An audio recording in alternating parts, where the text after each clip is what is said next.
It was last class of our BBA life. Last ক্লাসের অনুভূতিটা কেমন ছিল, সবাই একসাথে কি কি করলাম, সবকিছু আজকে ব্লগে শেয়ার করবো। সো আসসালামু আলাইকুম এভরিওয়ান, কি অবস্থা সবার? This is Tanima and welcome to my new video. মনে হয় যেন সেদিন ঢাকা ভার্সিটিতে চান্স পেলাম, ভার্সিটি লাইফ শুরু হলো আর আজকে দেখতে দেখতে বিবিএ লাইফের শেষ ক্লাস। সব মিলিয়ে কেমন যেন একটা মিক্সড ফিলিংস ছিল। লাস্ট ক্লাসে আমরা সবাই শাড়ি পরবো আর ছেলেরা পাঞ্জাবি পরবে। এখানে ক্লাসে একটু ভিডিও নিয়েছি, এই যে তাহমিনা আর এখানে এই যে ইফশিয়াও ছিল। কুডন্ট বিলিভ যে লাস্ট ক্লাসে বসে আছি, বিবিএ তে আর কোনো ক্লাস হবে না, আমাদের বিবিএ শেষ। মনে হচ্ছিল যে ক্লাস মিস করবো হয়তো এক সময়। যে ক্লাস শেষে আমরা সবাই এখানে পিকচার তুলছিলাম, কিছু ভিডিওস নিচ্ছিলাম এন্ড স্যার ছিলেন, স্যারের সাথে হচ্ছে সবাই পিকচার তুলছিল। তখনই আবিদা চলে আসে। আবিদা ক্লাস করেনি, একদম লাস্টে ফটো সেশনের সময় হচ্ছে আসছে। তো ওকে দেখে আমি পুরো অবাক যে ও হচ্ছে পার্পল পরেছে, আমিও পার্পল পরেছি, মানে পুরো আনপ্ল্যান্ড এন্ড আনএক্সপেক্টেড টুইনিং। আবিদার জন্য আমি এখানে একটা শাড়ি নিয়ে এসেছিলাম, লাস্ট ক্লাস বলে কথা। ও শাড়িটা খুব পছন্দ করেছে, এই জন্য আমার খুবই ভালো লাগলো। এরপর লিফটে সবাই আমরা একসাথে নিচে নামছিলাম, বিকজ নিচে এরপরে হচ্ছে আমাদের সবার একসাথে গ্রুপ ফটো তোলা হবে।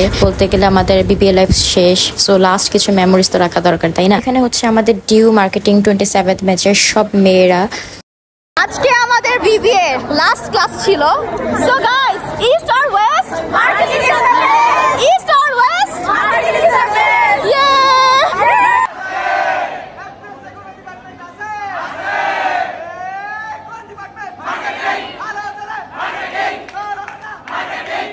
এই বিবিএ লাইফের আমার সব থেকে বড় অ্যাচিভমেন্ট কি জানো? I have got a constant and lifetime sister, Abida. খুব সুন্দর সুন্দর কিছু মেমোরিজ নিয়ে বিবিএ লাইফ এন্ড করছি। ভার্সিটি লাইফ যে পুরোটাই খুব সুন্দর তা আমি বলবো না, টক ঝাল মিষ্টি সব ধরনের এক্সপিরিয়েন্সই আমার এই ভার্সিটি লাইফে হয়েছে। বাট সব সময় আমার পাশে ছিল এই মেয়েটা।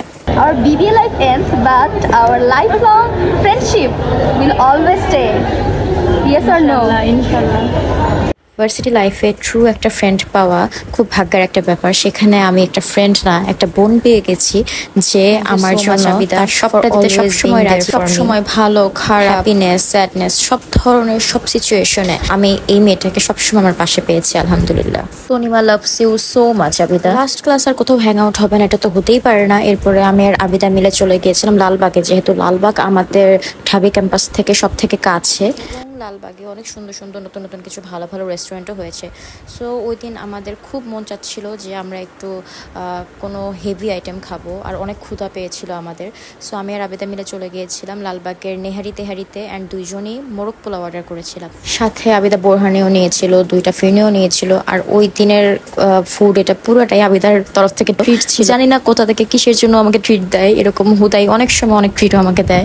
এখন আপনারা আবার কেউ বলতে আসেন না যে আপনার বান্ধবী তো অলওয়েজ আপনাকে ট্রিট দেয়, আপনি কি দেন? ভাই এটা কি আমার এসে আপনাদের বলতে হবে যে আমি ওকে ট্রিট দিলাম, ওকে এটা খাওয়াইলাম ওটা খাওয়াইলাম? যাই হোক, ওই দিন অনেক ভালো একটা সময় কেটেছে আলহামদুলিল্লাহ, এন্ড ভার্সিটি লাইফ অনেক মিস করবো। এটাই কেমন লাগলো জানিও, ভালো লাগলে পেজে লাইক দিয়ে দিও। Thanks for watching, Allah Hafiz.